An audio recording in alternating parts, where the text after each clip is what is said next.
o Fabinho comentou, e também, assim, eu acho que as consequências teriam sido não só no âmbito desse desenrolar da história dele, mas como no âmbito familiar dele também, né. Então, no momento em que ele escolhe perdoar, em que ele perdoa os irmãos, ele preserva a família dele, né, toda aquela história, todo aquele vínculo familiar dele. Verdade, obrigado. Larissa ia comentar também? Eu ia comentar exatamente o que a Jocelyn falou, né, que ele perderia a oportunidade de rever a família dele, né, também, porque os irmãos dele não tinham reconhecido ele, né, depois que ele se tornou governador. Então, se ele não tivesse perdoado, ele teria perdido também a família, de rever o pai dele, os irmãos também, né, de estar junto novamente, porque eles já estavam passando pela aquela miséria, né, pela fome. Então, os irmãos deles foram até o Egito para buscar ajuda e se ele não tivesse perdoado, provavelmente a família dele também não teria permanecido, né, por conta da miséria. Sim, verdade. Obrigado por seus comentários. Vamos pensar um pouquinho nas bênçãos de Abraão, Isaque e Jacó, né, ou Israel. Eles receberam muitas promessas de prosperidade, de que a descendência deles seria altamente favorecida e abençoada, né, como o Fabinho colocou ali. Eles receberam muitas bênçãos, mas até aquele momento a família estava passando por sérios apuros. Se José não tivesse auxiliado eles, eles não somente morreriam de fome, mas talvez todas as bênçãos que Deus havia reservado para aquela descendência, né, para aquela linhagem, seriam corrompidas. E talvez muitas das promessas que nós também vimos, né, as profecias que vimos nas Escrituras, não se cumpririam. E, inclusive, talvez até nós poderíamos ser prejudicados com isso. Nós vamos ver um pouquinho mais para frente, né, sobre as linhagens, né, e a importância delas, das tribos, mas pensem só, como vocês falaram, José não veria mais sua família, Jacó provavelmente morreria e terminaria ali todas as bênçãos do convênio abraâmico, ou talvez aquela linhagem da família que realmente estava seguindo a Deus, estava disposto a viver os mandamentos. Eles eram o povo do convênio do Senhor até aquele momento.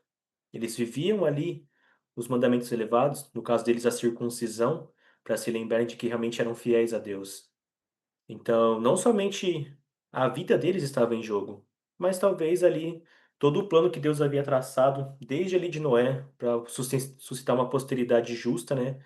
Para que o povo tivesse conhecimento do Evangelho. Deus teria que recomeçar tudo de novo. Encontrar entre a população ali uma outra pessoa justa, que estivesse disposto a viver os mandamentos, ou talvez esperar que José se arrependesse em algum momento, né? Então as consequências, elas foram muito grandes, seriam muito grandes, né, se José não tivesse feito isso. Mas então vamos nos concentrar nas partes boas, né. José, ele decidiu usar de misericórdia e de perdão. Ele decidiu agir com humanidade e principalmente condolência e benignidade com os seus irmãos. Até determinado momento ali, ele os colocou à prova, né, para realmente saber se seu irmão mais novo Benjamim estava vivo, talvez se eles não tivessem feito a mesma coisa que fizeram com ele, né, talvez por ciúmes, queria saber se seu pai realmente estava vivo. Então muitas coisas poderiam ter sido interferidas, mas ainda assim José decidiu agir para o bem e exercer então o perdão na vida dele. Quem pode ler essa citação do presidente do Elder Gong?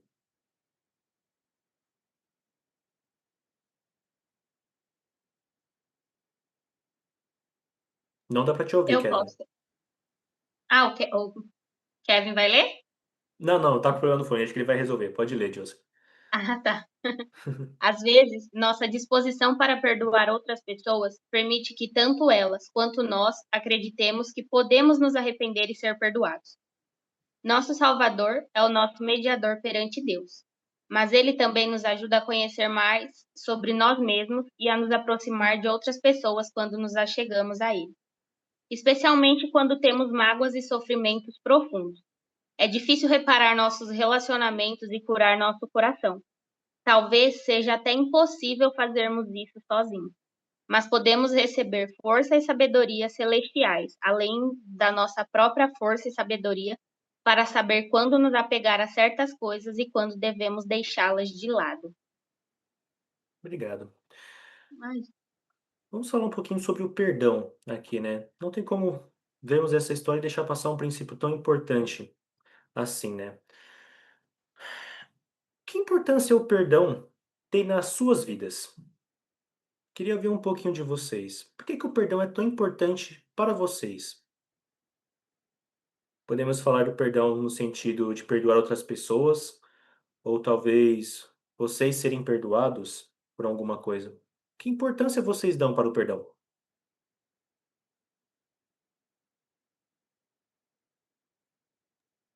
olha, eu acho que, assim, para mim, eu costumo dizer que o perdão me tornou uma pessoa mais leve, porque algum tempo atrás eu passei por uma situação assim que eu fiquei sem falar com uma pessoa que eu sempre gostei muito por cerca de uns 10 anos.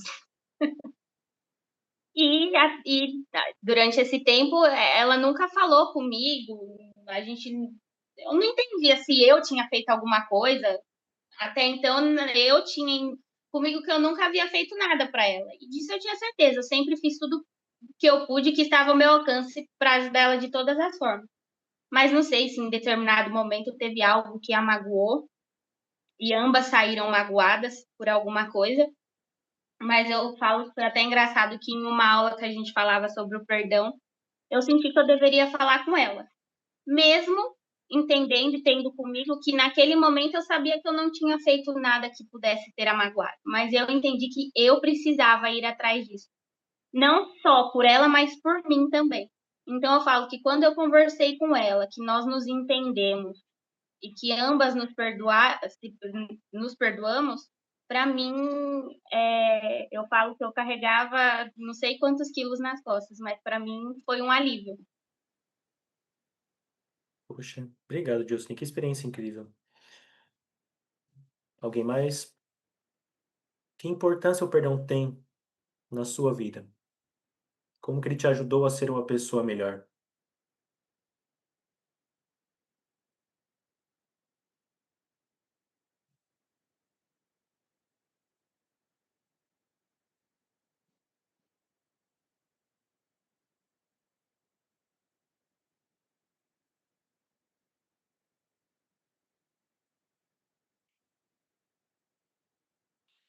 Não dá para te ouvir ainda, Kevin. Não sei o que aconteceu com o seu fone, mas não conseguimos te ouvir.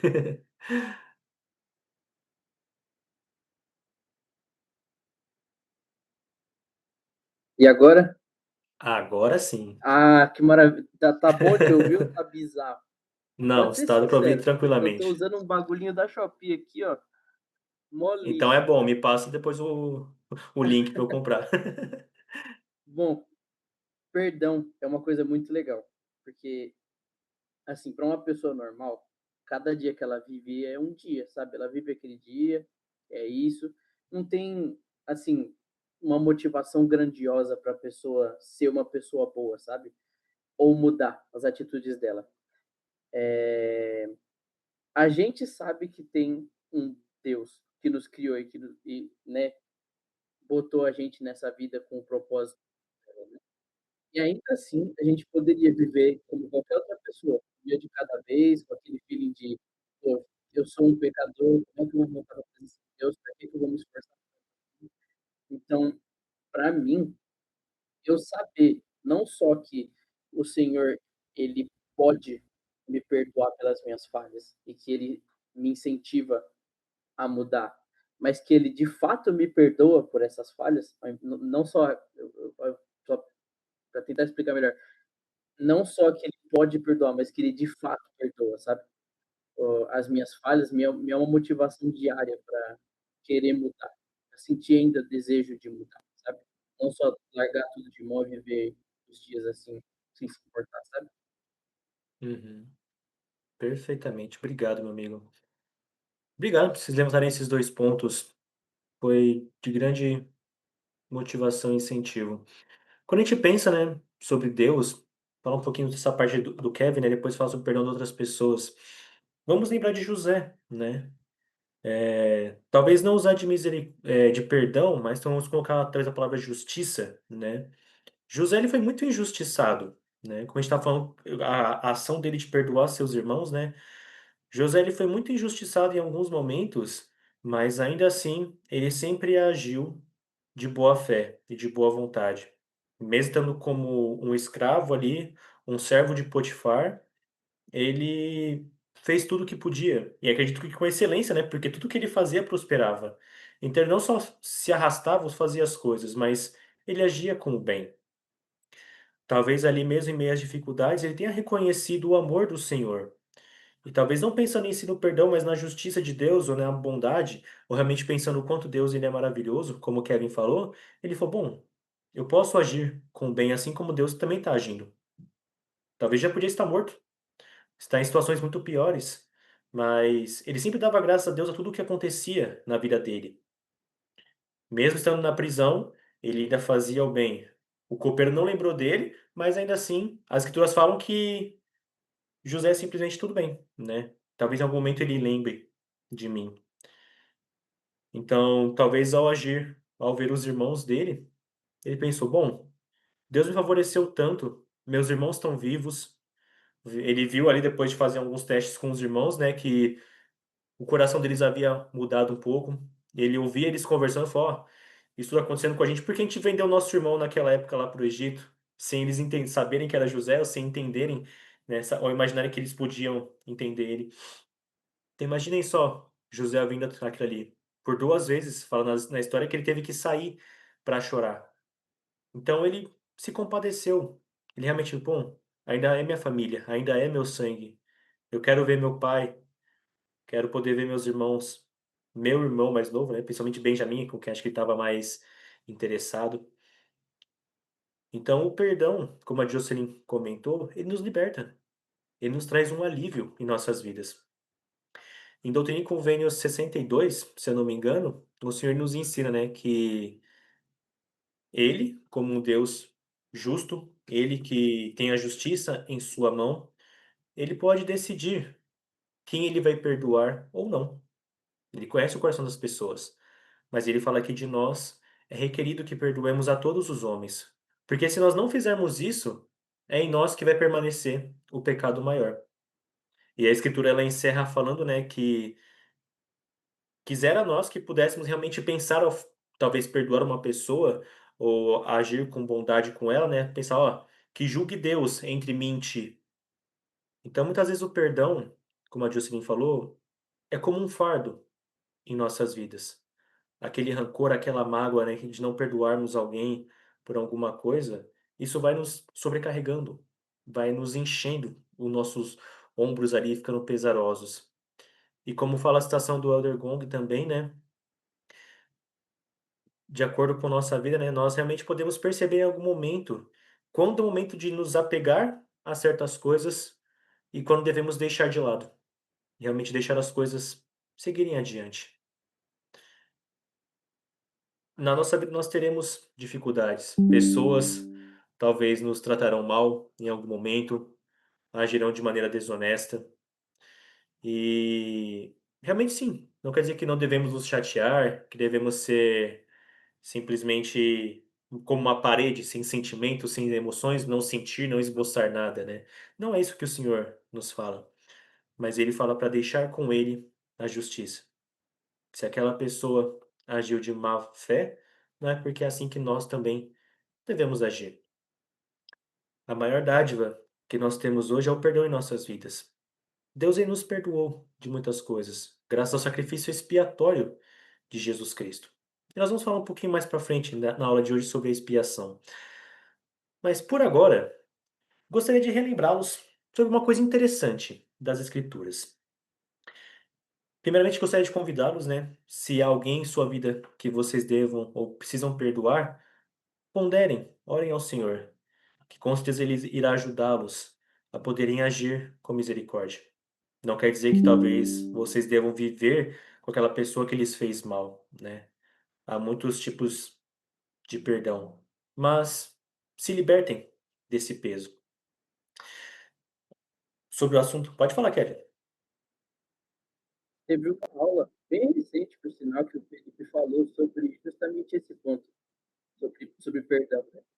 O ponto era você, o Senhor espera que você perdoe todo mundo, mas perdoar não significa amar, tipo, logo, tipo, diretamente. É que assim, soando assim, soa meio contraditório, porque o Senhor pede pra gente amar o nosso próximo, sabe? Mas o que ele quer dizer é que as duas coisas não são literalmente ligadas, sabe? Tipo, para você perdoar alguém, você não precisa ser obcecado pela pessoa, sabe? Tipo, nossa, você é incrível, cara, eu gosto muito de você, quero estar com você todo santo dia. Não, mas tipo, é bem isso que você falou, de largar, sabe? Deixar a mágoa para trás, deixar o Senhor lidar com a pessoa, com as dificuldades dela, mas você deixar claro, não é deixar claro, mas você não precisar carregar esse fardo. Basicamente isso. O Senhor não quer que a gente carregue o fardo de mágoas entre nós, irmãos, assim, sabe? E é possível fazer isso sem, digamos, gostar da pessoa. São coisas separadas. Tudo bem, obrigado, Kelly. Ok, vamos dar um pouquinho de seguimento para a aula. Toda vez que nós lemos as escrituras, né, nós temos o privilégio de aprender, como eu falei no comecinho da aula, né, na abertura, sobre a vida e a história de grandes profetas e pessoas santas, que realmente, em alguns momentos, até fazem uma analogia, ou têm simbolismos, ou inclusive até profecias a respeito da vida e do ministério de nosso Salvador, Jesus Cristo, né? E com a história de José, não é diferente. Queria fazer um jogo rápido com vocês, né? O Fábio gostava de falar muito isso, né? Então, quais as semelhanças vocês veem entre a vida de José e a missão expiatória de Jesus Cristo? Quais elementos ali vocês reconhecem e a semelhança entre José e Jesus Cristo?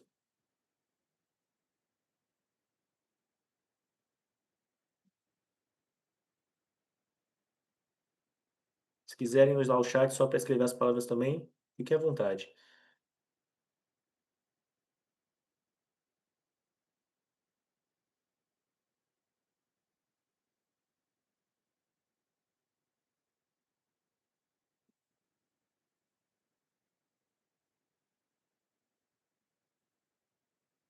O que vocês reconhecem de semelhante entre Jesus Cristo e a vida de José?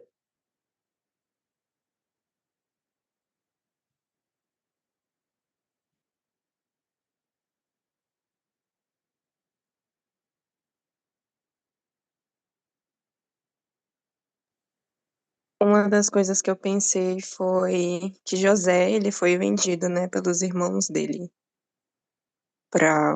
Eu não lembro pra quem que ele foi vendido, mas... Uhum. Mas Jesus Cristo, da mesma forma, ele foi trocado, né, por 30 moedas que Judas recebeu. Então eu fiquei pensando nisso. Interessante, obrigado, Larissa. Então, os dois foram teoricamente vendidos, né? José, ele foi vendido na época pelo preço de um escravo, que era 20 moedas de prata. Jesus foi traído também pelo preço de um escravo da época dele, que era 30 moedas de prata. E uma coisa interessante também, né, que você falou, os dois foram traídos por um homem chamado Judá. No caso, o irmão de José, Judá, que vendeu eles para o Egito. Só que em grego, Judá também significa Judas. Na verdade, é a maneira como eles falam em grego. Então, os dois foram também vendidos por um homem chamado Judá. Duas semelhanças em uma. Interessante, né? O que mais? Jarom, integridade. Os dois eles eram íntegros. Muito bom. O Vitor também colocou: ambos perdoaram seus ofensores. Verdade. Então, ambos ali agiram de misericórdia e bondade com aqueles que talvez em algum momento também agiram de má fé com eles, né? O que mais?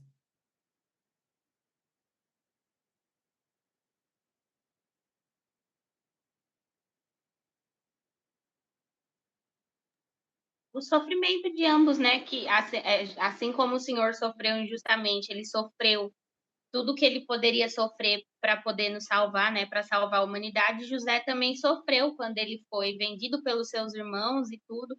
e ele sofreu antes de governar para poder salvar o seu povo. Muito bom, obrigado, Jocelyn. Por que eu estou levantando esse assunto com vocês? Deixa eu pular aqui para o próximo slide. Aqui eu elenquei algumas coisas até que a qual vocês já falaram, tá? Das semelhanças entre Jesus e José. Durante todo o nosso ano no Velho Testamento, e até durante nossos estudos pessoais das Escrituras, nós vamos ter vários momentos, principalmente o Velho Testamento, em que ele vai nos dar muitos simbolismos, profecias a respeito de Jesus Cristo. Nós vimos isso, inclusive, até quando Abraão ele teve que sacrificar Isaac, né? Que era uma prefiguração do próprio sacrifício que Cristo ele faria. Então, queria chamar a atenção para vocês em seus estudos pessoais, quando vocês forem estudar as Escrituras, poderem se atentar a esses detalhes. Eu lembro uma vez que o presidente Nelson nos convidou, né, a podermos estudar o livro de Mórmon e grifar ou elencar toda vez que a palavra Cristo ou Deus fosse mencionado, né? Talvez simbolismo de Jesus Cristo. Podemos fazer a mesma coisa com o Velho Testamento. E aqui está uma lista de algumas coisas, né? Tem mais com certeza, né? Mas que José era semelhante a Cristo. Então, ambos eram filhos amados de seus pais. Então, José era extremamente amado por Jacó, tanto que até recebeu uma túnica de várias cores. Ambos foram rejeitados por alguns dos outros filhos do pai, como a Jocelyn colocou, né? Também sofreu bastante. Homens conspiradores se uniram contra eles. Eles foram despidos, né? Tanto Cristo ali na cruz, arrancaram as suas vestes. José também, antes de ser atirado no poço, ele também arrancaram a sua túnica de várias cores. Como eu havia citado com a Larissa, né? Ambos foram traídos por um homem chamado Judá, como ali eu mostrei. Ambos foram vendidos como preço de escravo. E dentre muitas outras coisas aqui que eu acho que vocês também estão lendo. Quero deixar esse convite em aberto com vocês. Busquem a Cristo durante o seu estudo deste ano do Velho Testamento. Ele é cheio de simbolismos, né? É a prefiguração de pessoas que acreditavam na vinda de Jesus Cristo. Nós também. A diferença é que hoje nós sabemos que ele já veio e que ele voltará pela segunda vez. Mas ainda assim, a fé que aquelas pessoas tinham e as revelações que eles recebiam orientaram a vida deles e os ajudaram a sempre focarem naquilo que realmente importava, que era o Salvador Jesus Cristo. Muito bem? Vamos então ir um pouquinho mais adiante. Queria fazer uma pergunta para vocês. Deixa eu avançar aqui. Como estamos falando sobre o nosso Salvador Jesus Cristo, também falamos um pouquinho sobre o perdão, né? E as semelhanças entre José e o nosso próprio Salvador. Que sentimentos vêm ao coração de vocês sobre o Salvador e a missão que ele cumpriu aqui nessa terra? Qual é o testemunho de vocês sobre o Salvador Jesus Cristo?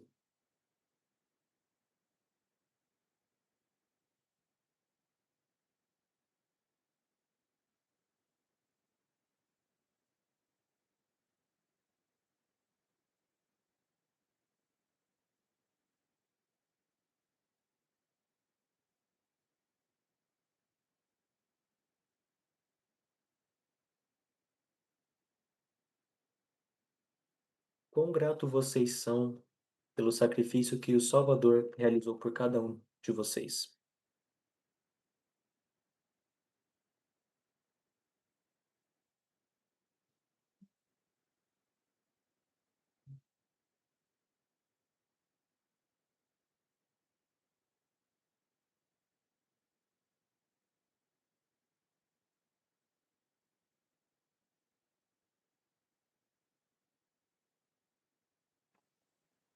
Um sentimento muito forte que me vem é um sentimento de gratidão, né?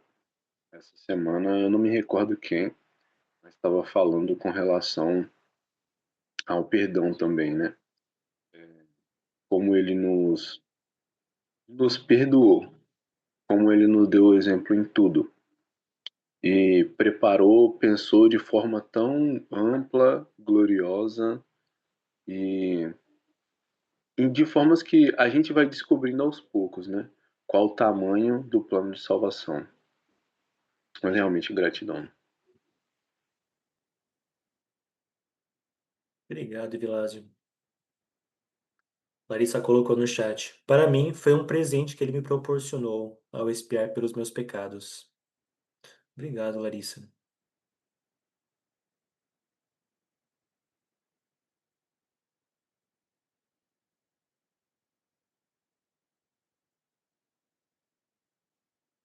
Alguém mais? Eu acho que além da gratidão, que chega a ser difícil a gente conseguir mencionar o tamanho da nossa gratidão por tudo que ele fez por nós e pelas oportunidades que ele nos deu por conta do seu sacrifício expiatório.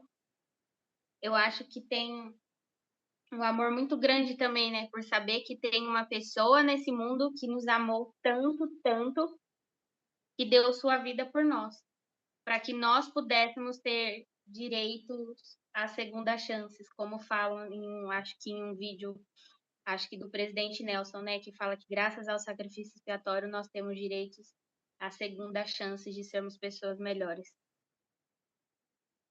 Obrigado, Jocelyn. Sharon colocou no chat. Pagou algo que eu mesmo não saberia como liquidar. Realmente, a dívida que nós temos com Deus é alta, né? E como liquidar essa conta? Como deixar o saldo pelo menos no 0 a 0, né? Não tinha como, a não ser ele, né? Alguém mais?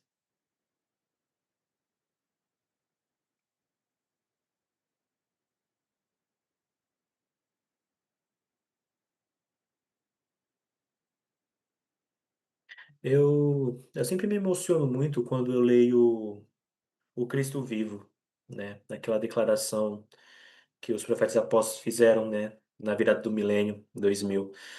Então, toda vez que eu leio ele, eu consigo compreender um pouco mais a importância que o nosso Salvador pelo menos tem na minha vida, né? E graças a ele, hoje nós podemos ser pessoas melhores, podemos agir diferente. Ali para José naquele momento, né? Acredito que não foi fácil para ele perdoar seus irmãos. Com certeza naquele momento ali que ele tinha visto, passou um filme, né? Foi, nossa, por conta deles eu sofri tanto, mas também graças a eles, né, aquilo que eles fizeram, ele também podia prover um meio de salvá-los naquele momento, né? Então, a fé que ele tinha era realmente porque ele tinha seu coração e sua mente voltadas para Deus, nas benevolências que ele concedia em sua vida. Quero convidá-los a prestar o testemunho para alguém sobre Jesus Cristo. É o segundo convite que eu faço hoje para vocês, né? Primeiro, se há algo ou alguém em sua vida que vocês devam perdoar, ou talvez pedirem perdão, convido-os a orar ao Senhor e buscarem forças para isso. E quero convidá-los a prestar o seu testemunho sobre a gratidão que vocês têm pelo sacrifício de Jesus Cristo. Talvez alguém que esteja sofrendo, talvez em suas redes sociais, né? Ou talvez uma mensagem para alguém no WhatsApp, lembrando ele sobre a expiação. Fiquem à vontade, ajam de acordo com o Espírito. Mas não deixem de prestar o seu testemunho sobre o Salvador. É isso que também nos torna diferentes, como seus filhos e o povo do convênio. Devemos abrir nossa boca e proclamar o nome dele em todos os cantos. Aproveitem as reuniões de testemunhos na igreja, se vocês já não o fazem, né, claro, para prestarem seu testemunho sobre Jesus Cristo. Vocês serão mais fortalecidos, principalmente ao vivenciarem e serem realmente mais convictos e firmes em suas crenças. Obrigado pelos seus testemunhos. Vamos um pouquinho mais adiante na história.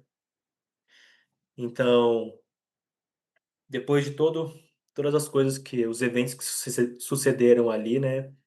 Então, José não aguentou muito tempo aquela mentirinha, né, de se esconder ali, de que realmente era o José, aquele jovem de 17 anos que seus irmãos venderam. e ele então finalmente se revelou aos seus irmãos, né?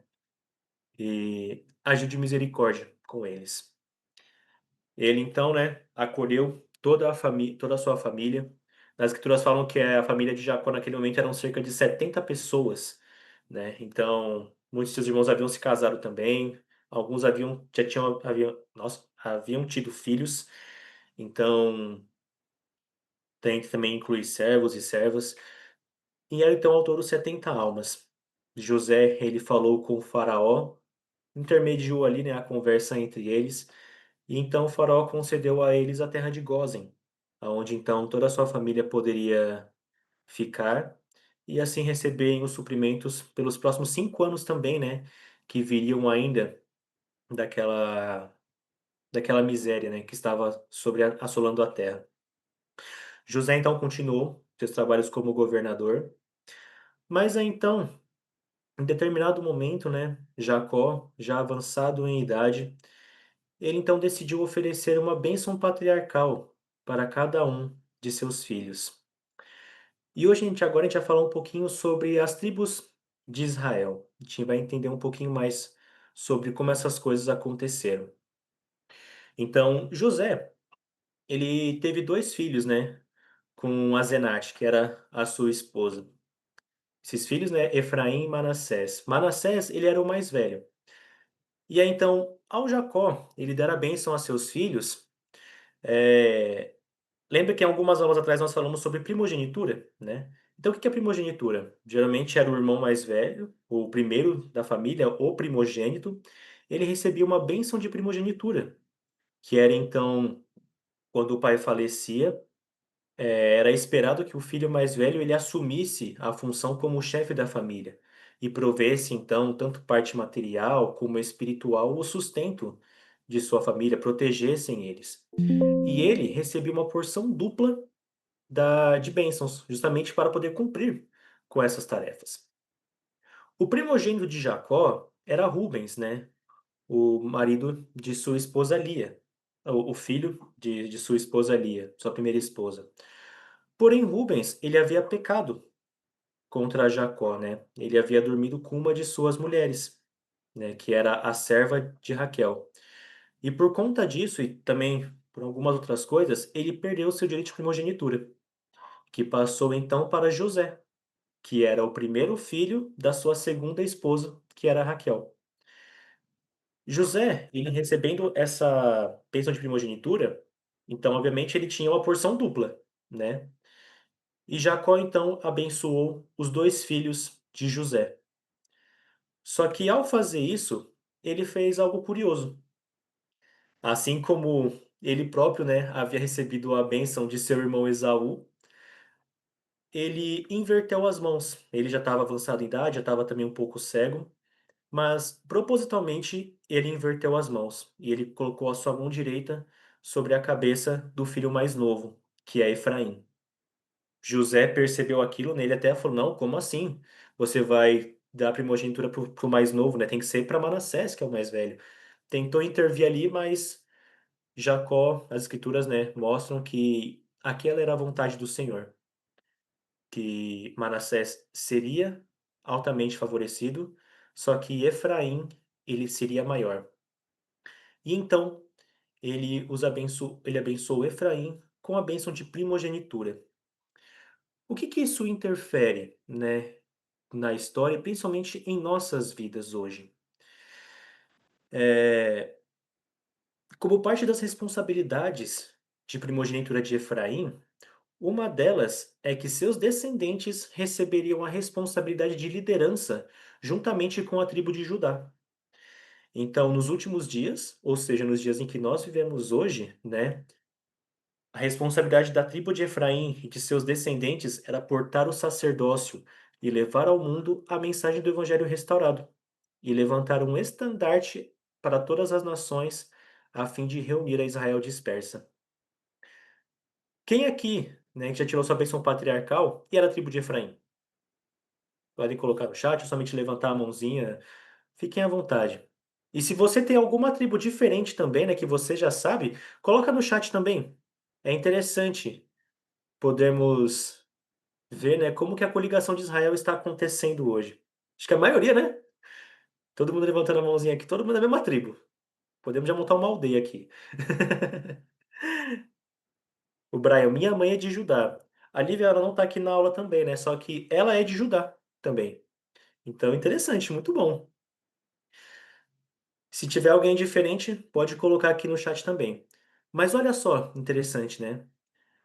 Todos vocês, todos nós, né, que eu também me incluo nessa, que somos da tribo de Efraim, temos essa responsabilidade hoje, de portar o sacerdócio, ou se no caso você for mulher, né, de poder proclamar o evangelho e agir sobre as chaves do sacerdócio, né? Seja oficiando no templo, seja como uma missionária de tempo integral, como missionários de tempo integral, ou em seus chamados na igreja, ao longo de suas vidas, né? Poderem pregar o evangelho e ajudar as pessoas a poderem ser coligadas em Cristo. Agora a pessoa pensa, ah, mas e Manassés, ele foi prejudicado em tudo isso? Não. Aqueles que são da tribo de Manassés juntamente têm essa responsabilidade de poder auxiliar na coligação de Israel. E é isso que as escrituras dizem, né? Cada um tem as suas bênçãos designadas para cada tribo, mas também é uma responsabilidade daqueles de Manassés a fazerem isso. Depois que Jacó, ele abençoou então Efraim e Manassés, ele começou a conceder uma bênção para cada um de seus filhos. Só que tem uma em especial que chama muito a atenção, que foi a de Judá. Quem pode ler essa escritura que está aqui na tela, no cantinho? Eu Agora eu... leio. Então pode ir, Larissa. Pode ir, Larissa. Obrigada. Ai, calma aí. Um pouquinho, dá um zoomzinho que acho que dá certo. Porque ela tá. Calma aí. Judá, a ti louvarão os teus irmãos, a tua mão será sobre o pescoço de teus inimigos. Os filhos de teu pai a ti se inclinarão. Judá é um leãozinho, da presa subiste. Filho meu, encurva-se e deita-se como um leão. E como um leão velho, quem o despertará? O cetro não se arredará de Judá, nem um legislador dentre seus pés, até que venha Siló. E a ele se congregarão os povos. Obrigado, Larissa. Olha só que promessa interessante sobre Judá, né? Acredito que alguns de vocês já ouviram falar sobre aquele termo, o leão da tribo de Judá, né? Muitas igrejas evangélicas costumam utilizar muito isso, né? E é dessa escritura, na verdade, desta bênção, que provém este ditado, né? O leão da tribo de Judá. E olha que interessante o que fala, né, sobre ele. No versículo 10, né? O cetro não se arredará de Judá, nem o legislador dentre seus pés, até que venha Siló, e a ele se congregarão os povos. O cetro, mencionado nesse versículo, significa o direito ou a autoridade dos descendentes de Judá de governar. Então a gente vai ver um pouco mais na frente, né, nas próximas aulas, quando chega ali na parte de juízes, mais ou menos, né, que os reis de Israel, inclusive Davi e Salomão, eles eram descendentes de Judá. E assim como o Jesus Cristo, o Rei dos Reis, ele descenderia da tribo de Judá. Então, isso era uma profecia clara sobre o nosso Salvador. Primeira parte sobre o cetro, mas também quando fala ali sobre Siló. Siló, em hebraico, significa aquele a quem pertence, e se refere diretamente a Jesus Cristo. O presidente Nelson, ele nos ensinou em um discurso um tempo atrás que a tribo de Judá, ela recebeu a responsabilidade de preparar o mundo para a primeira vinda do Senhor Jesus Cristo. Nós, como aqui a maior parte, né, a tribo de Efraim, Manassés, nós temos a responsabilidade de preparar o mundo para a segunda vinda do Salvador. Por isso que na bênção, né, que Efraim recebeu, ele receberia essa responsabilidade de governar juntamente com Judá. Tanto que a gente vai ver também um pouco na história, né, que essas duas tribos elas sempre entravam em conflitos. Cada uma queria liderar, né, e até houve uma divisão por conta disso. Quando vamos chegar na parte da divisão, as 10 tribos perdidas e tudo mais, o reino justamente era dividido entre o reino de Judá e o reino de Efraim, porque o povo acho que não se bicava muito bem, não, né? Mas essas duas tribos, então, tinham a responsabilidade de lideranças, só que em tempos distintos, né? E então, dessa tribo, Maria seria chamada para ser a mãe do Filho de Deus, a mãe de Jesus Cristo.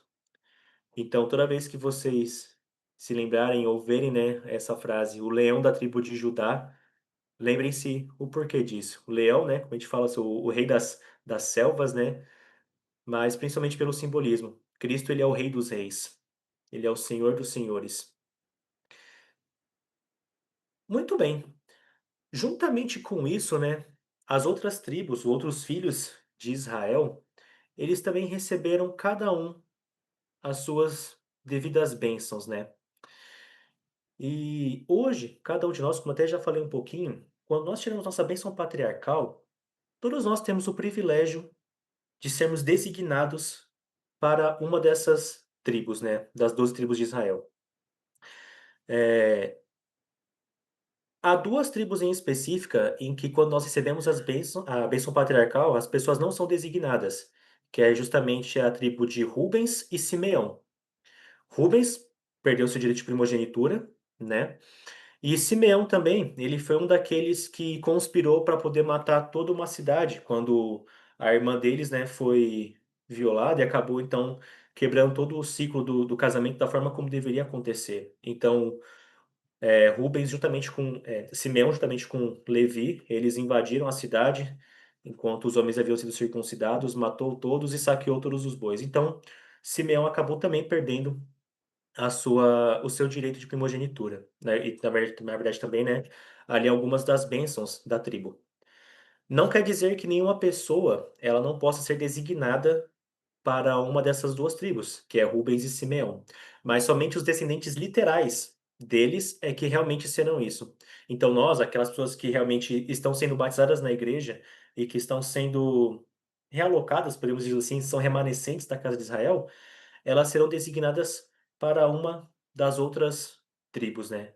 E então, no caso de Rubens e Simeão, quem entrou no lugar foi Efraim e Manassés. Só para contextualizar e entendermos um pouco, né, como que ficou essa divisão. Porque se pensaremos, então, são 14 tribos? Não. São, teoricamente, né, se for pensar, contar os números, sim. Mas, com respeito à linha de descendência, são somente as 12, porque essas duas em si, elas saíram. Depois vamos ver um pouco mais, porque também tinha uma divisão geológica, né, ali com relação a eles, parte territorial, de heranças. Mas isso é mais para frente nas próximas aulas. Hoje, qual valor você dá para a sua bênção patriarcal? Como que ela tem servido para você de orientação e guia em sua vida? Ó, minha vez patriarcal tem sido muito top desde que eu tirei até agora, Fala um pouquinho porque só mais perto desse microfone, que acho que está dando uma interferenciazinha. e agora? Perfeito. Tá. Minha base patriarcal é muito top e muito, tipo, personalizada. Eu sei que ela é personalizada, mas é legal ver isso na base, sabe? Quanto ela é pessoal, assim, pra mim. Quanto o senhor me conhece, de fato. Então, lá tem algumas instruções muito específicas de como o Senhor fala comigo, a forma específica que o Senhor fala comigo. Por exemplo, a minha avó escuta o Senhor por meio de sonhos. Eu não, nada de sonhos. Na verdade, eu nem sonho. Eu nunca lembro dos meus sonhos, pelo menos. Então, lá ele dá instruções específicas para mim e tem alguns pontos que mostram o quanto ele me conhece. Tipo, ele fala que eu só vou ter sucesso na vida se eu trabalhar com alguma coisa que eu tenho alegria em fazer, sabe? Então, isso mostra muito do tipo de pessoa interessante de ver. Principalmente, eu vejo que é causando bastante importância. Em determinado ponto da minha vida, ela Tá significa cortando um pouquinho, meu amigo. graça, de fone no microfone. Ainda está cortando? Não, agora melhorou. Tá. Alguns pontos da minha vida patriarcal estão em constante mudança. Que em um momento da minha vida elas significam uma coisa, e num determinado momento elas mudam, porque o contexto da minha vida muda, sabe? Meu entendimento dessas coisas muda. É muito parecido com a escritura. Tem muita escritura que uma hora eu leio de um jeito, e não porque eu estou tentando achar, sabe, ele e ovo ali para eu. Ah, olha só, isso aqui estava aqui antes da última vez que eu vi. parece que realmente o Senhor escreveu de uma maneira para fazer sentido em vários pontos da minha vida. É muito da hora, muito da hora. Então eu tô sempre lendo, porque tá sempre mudando, entendeu? Tem que atualizar. Tudo bem, obrigado, Kevin. Que mais? Como você tem sido beneficiado por ter uma bênção patriarcal? Como ela tem feito diferença em sua vida?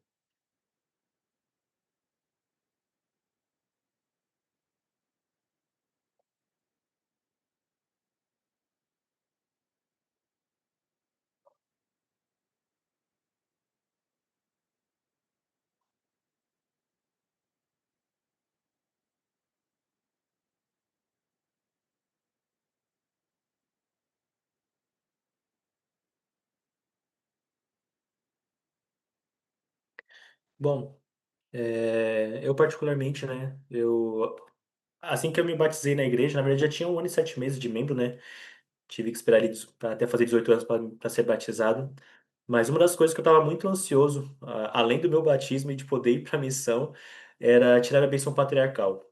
Então, eu já sabia, estava me preparando desde que eu conheci para poder ter a minha bênção. Então, passou acho que uns 3 meses depois que eu me batizei, eu já tirei a minha bênção.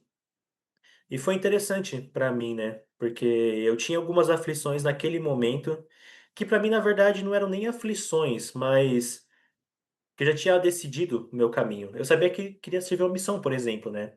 E meus pais se opunham com todas as forças a isso, né? Da mesma forma que se opuseram com o meu batismo.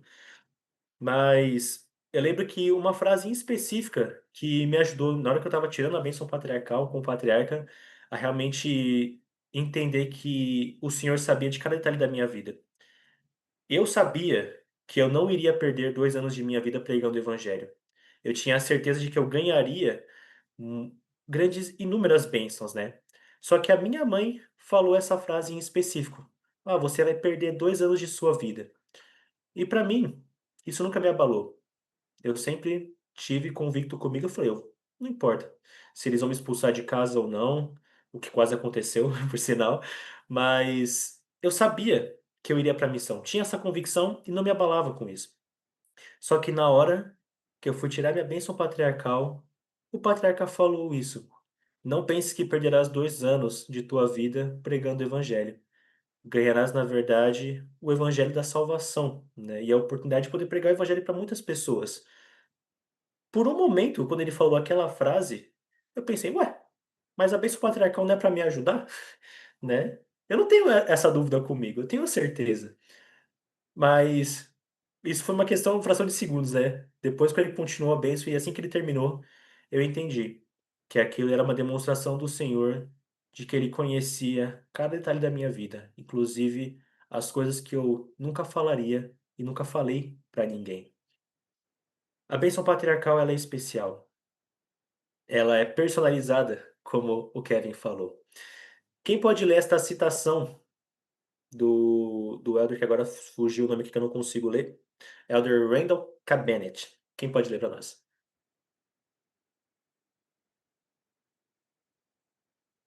Agora acho que vai, hein. Se essa porcaria não falhar, acho que vai. Vamos ver.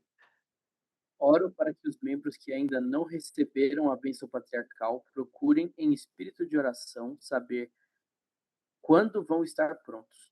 Também oro para que aqueles que já receberam sua bênção patriarcal a estudem e a valorizem. Ter valorizado minha bênção patriarcal enquanto eu era jovem me abençoou com coragem quando estava desanimado, com consolo quando estava com medo, com paz quando me sentia assim, com esperança quando me sentia sem esperança, com alegria quando eu mais precisava. A bênção patriarcal ajudou a aumentar minha fé e confiança em meu Pai Celestial e meu Salvador. Também me ajudou a aumentar Espera aí que acho que meu sumiu aqui, daí. amor e meu amor por eles e ainda ajuda ponto. Ainda ajuda ponto, né? Tem um treco E aí ainda também. ajuda. Beleza. Obrigado, meu amigo. Leiam sua bênção patriarcal. Deem valor a este presente que Deus concedeu a vocês.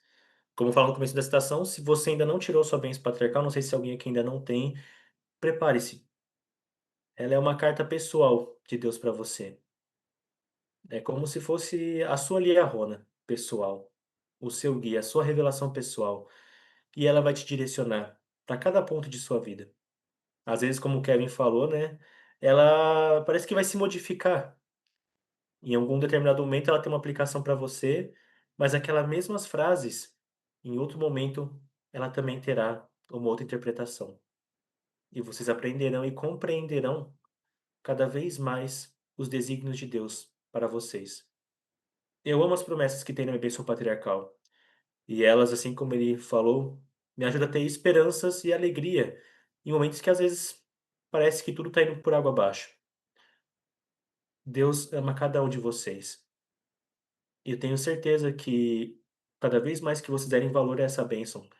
Eu lembro que no presente de missão, e muitos bispos meus falaram essa mesma frase: leia pelo menos uma vez por semana. Não precisa ser todo dia, mas se quiser também, ajuda. Esse elder que deu a citação, ele disse que em algum momento da vida dele teve que ler todo dia, porque senão ele não aguentava as pressões da vida. Mas pelo menos uma vez por semana, leiam ela.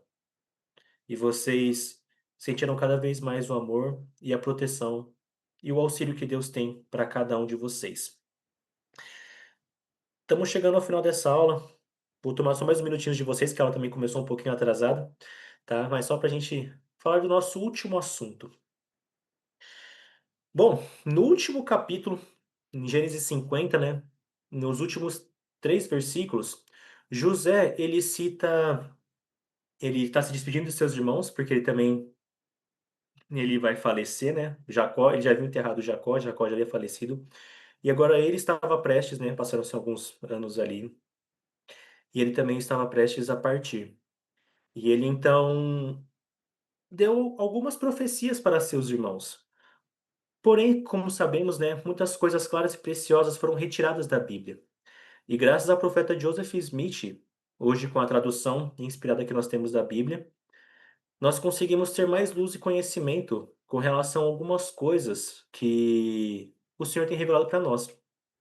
Então, quando Joseph ele estava traduzindo a Bíblia, né, depois de já ter publicado o livro de Mórmon, ele recebeu a revelação, né, de 12 versículos adicionais em Gênesis 50. E esses versículos eles nos trazem um pouco mais de luz, até com relação à bênção que o próprio José também recebeu de seu pai Jacó. Então, os filhos de José foram abençoados, os irmãos de José foram abençoados, mas ele também recebeu uma bênção. Uma das coisas que falavam nessa bênção era que José seria um ramo frutífero junto à fonte, e seus ramos correm sobre o muro. Uma das interpretações sobre essa profecia, né, e essa bênção que ele recebeu de Jacó, é que provavelmente a sua descendência ela atravessaria os muros de água dos oceanos e se espalhariam para muitas nações. Hoje, né, com o conhecimento que nós temos, né, os ramos da casa de Israel, nós compreendemos ali que Leí, que era da descendência de Manassés, ele veio parar aqui nas Américas.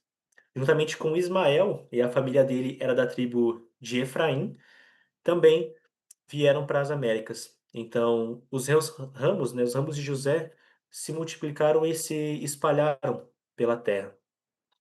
Outras coisas rápidas que Joseph conseguiu, né, nos trazer, graças a José do Egito e graças ao Senhor também, né? Quando ele foi se despedir de seus irmãos, ele falou algumas profecias de coisas que o Senhor havia revelado para ele. Dentre elas, como eu mencionei, né, um ramo justo seria levantado dos lombos de José. Israel seria dispersa, e assim o ramo seria quebrado e levado para os países distantes, que seriam as Américas.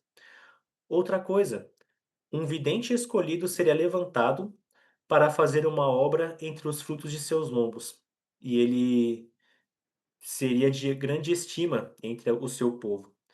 Isso era uma das profecias do próprio Joseph, né, que iria revelar e restaurar o evangelho em nossos dias. Também fala, né, José, ele relatou aos seus irmãos que os escritos que os seus descendentes fariam, juntamente com os escritos de Judá, eles serviriam para trazer a luz e o conhecimento de seus pais e dos convênios eternos. E esse conhecimento viria nos últimos dias. Hoje, além da Bíblia, que é um ramo da casa de Judá, seus remanescentes, né? Também temos os registros da tribo de Efraim, que é o livro de Mórmon. E eles juntos nos ajudam a esclarecer falsas doutrinas ou ensinamentos que foram ocultados ou apagados da história. José também falou que Deus ele levantaria um profeta para libertar o seu povo da escravidão do Egito, e deu nome e sobrenome. José sabia que o legislador ou o profeta que o Senhor levantaria para libertar o seu povo se chamaria Moisés, que ele teria um cajado que abriria o Mar Vermelho e que ele teria um irmão chamado Arão, que iria ajudá-lo. Tudo isso José revelou a seus irmãos um pouco antes de falecer. E infelizmente na história muitas pessoas não sabem e até hoje não sabem sobre isso. Mas nós, como membros da Igreja de Jesus Cristo, temos acesso a essas coisas, por termos um profeta evidente revelador. Para encerrarmos, última pergunta. Por que vocês acham que era importante que José conhecesse ou sabesse sobre Moisés e Joseph Smith tantos séculos antes deles virem à Terra? Por que que Deus revelaria isso para ele? Eu não sei se esse é o caso, tá? Mas pode ser. Tá? Muitas vezes o Senhor revela coisas para os seus servos. Você está me ouvindo? Dá para ouvir? Tô ouvindo, tá um pouquinho, mas dá pra ouvir. E agora? Bom, Pronto. É, muitas vezes o Senhor revela coisas para os seus servos que não têm um propósito, não, vamos dizer assim, não tem uma obra muito importante assim, em si. É mais para aquele ser uma coisa muito pessoal, sabe? Eu não tenho um exemplo específico, mas muitas das visões que alguns profetas tiveram foram de início bem pessoais. Algumas delas eles nem puderam falar sobre, registrar sobre, sabe? Talvez ensinar familiar, mas no máximo isso, sabe?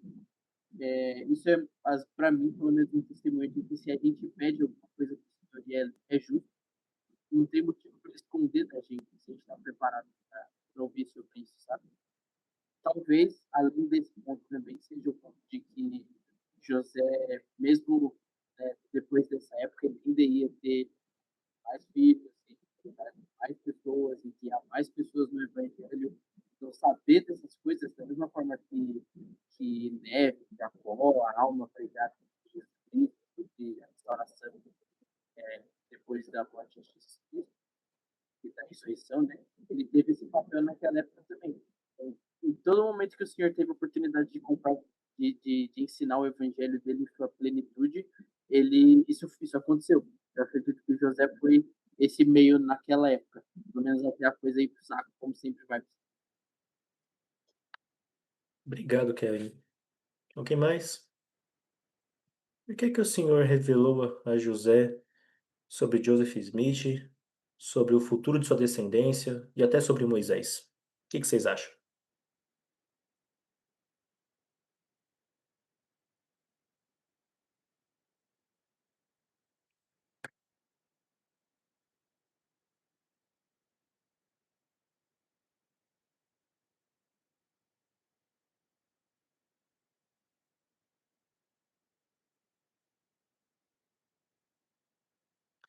Bom, Deus ele pode nos ajudar a encontrar significado em nossas provações e nos mostrar muitas bênçãos que Ele tem reservadas a nós, nossas famílias, mediante nossa fidelidade, né? José sabia inclusive o nome do profeta que viria nos últimos dias. Ele sabia que Joseph, ou José, né, em português, ele viria no futuro, que o nome dele seria o mesmo nome que seu pai. Então, Joseph, ele era o terceiro filho de Joseph Smith Sr. E algo interessante e curioso, né, que naquela época, lá em 1820, 1800 mais ou menos, né, as famílias tinham o costume de dar ao nome do seu primeiro filho o nome de seu pai. Então, teoricamente, era para Alvin, que era o irmão mais velho de Joseph, se chamar Joseph, e não Joseph, entendeu? Então, só que Joseph era o terceiro filho homem. E até Joseph Smith Sênior já tinha algumas filhas também, acho que era Soforônia, se eu não me engano, que também já tinha uma filha mulher. Só que Joseph Smith Sênior decidiu dar ao nome de Joseph o nome de Joseph, que é José em inglês, né, em português. Então, José havia passado por muitas provações, José do Egito, né, no caso. Talvez em determinados momentos ele não compreendesse o porquê ele teve que ser vendido para o Egito. Talvez ele pudesse achar que somente foi maldade dos seus irmãos. E em nenhum momento aqui nós estamos querendo dizer que Deus queria que José fosse vendido para o Egito. Mas Deus ele pode usar de infortúnios, né, em nossas vidas para fazer uma grande obra também. Ao meu ver, ou também preparando essa aula, né, o sentimento que eu tive é de que assim como nossas bênçãos são patriarcais, nós temos também um vislumbre do futuro. Nossas bênçãos patriarcais, elas nos revelam bênçãos prometidas para nós, para algumas pessoas até sobre casamento, sobre trabalhos ou coisas que elas têm que fazer no futuro, né? E por que que Deus nos revela isso? Por que que Deus nos ensina essas coisas?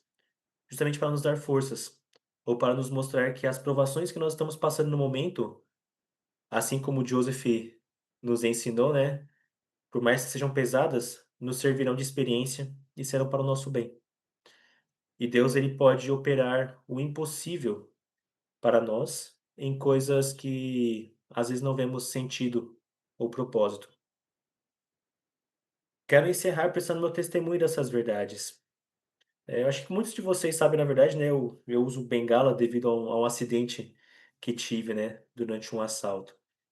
E por muito tempo eu me perguntei o porquê, né, disso. Ah, só que eu estava só no lugar errado na hora errada, né? Mas depois de um tempo, eu pude compreender, pelo menos parte do porquê disso. Algumas coisas são muito pessoais para mim e sagradas. Sei que Deus me livrou de muitas coisas, né? Sei que Ele me ama muito. E hoje eu não vejo mais essa dificuldade, por exemplo, né, como algo que eu tenho rancor. Ainda passo algumas dificuldades por conta dela, né, na verdade, né? A incerteza de emprego, estar afastado do emprego, coisas assim, né? Mas ela não me atrapalha mais no sentido do porquê. Eu só busco viver o presente e entender as bênçãos que Deus tem reservado para mim. Eu presto meu testemunho para vocês de que à medida que vocês lerem sua bênção patriarcal e buscarem compreender mais a vontade do Senhor para a sua vida através de revelação pessoal e o Espírito Santo, vocês compreenderão e um dia estarão cada vez mais próximos de estar na presença do Senhor. Ele está ansioso para tê-los ao seu lado. Não quer dizer que ele quer que vocês morram rápido, tá? Não entenda dessa maneira. Ele realmente quer vocês em seu reino. Quer cada um de vocês, sua futura família, seus filhos. Ele quer todos ao seu lado. E ele fará de tudo para ajudá-los, se vocês também fizerem a sua parte. Deixo esta aula com vocês, no sagrado nome de Jesus Cristo. Amém. Obrigado a Amém. todos. Amém. Obrigado a todos pelos seus comentários, pelos seus testemunhos. E nos vemos na próxima semana. Encerramos o livro de Gênesis. Semana que vem nós iniciaremos o livro de Êxodo. Aprenderemos mais sobre esse famoso Moisés de qual José do Egito viu, que viria 400 anos depois de sua vida. Quem pode encerrar com uma oração para nós?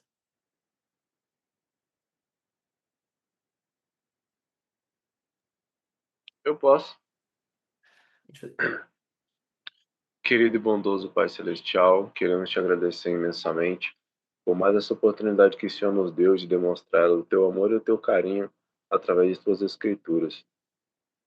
Queremos te pedir imensamente que o Senhor possa abençoar nossos corações e nossas mentes, para que nós possamos levar esse conteúdo para dentro de nossas casas, para dentro de nossas famílias e principalmente para dentro de nossos corações. Que possa nos permitir, através dos testemunhos dos irmãos e também de todo esse aprendizado, caminhar cada vez mais, nos esforçando para ser mais parecido contigo. Essa é a oração que te deixamos e te pedimos, no santo nome de seu Filho amado, Senhor Jesus Cristo. Amém. Amém. Obrigado, meus amigos. Amo muito cada um de vocês. Não esqueça de lançar a presença. Nos vemos semana que vem.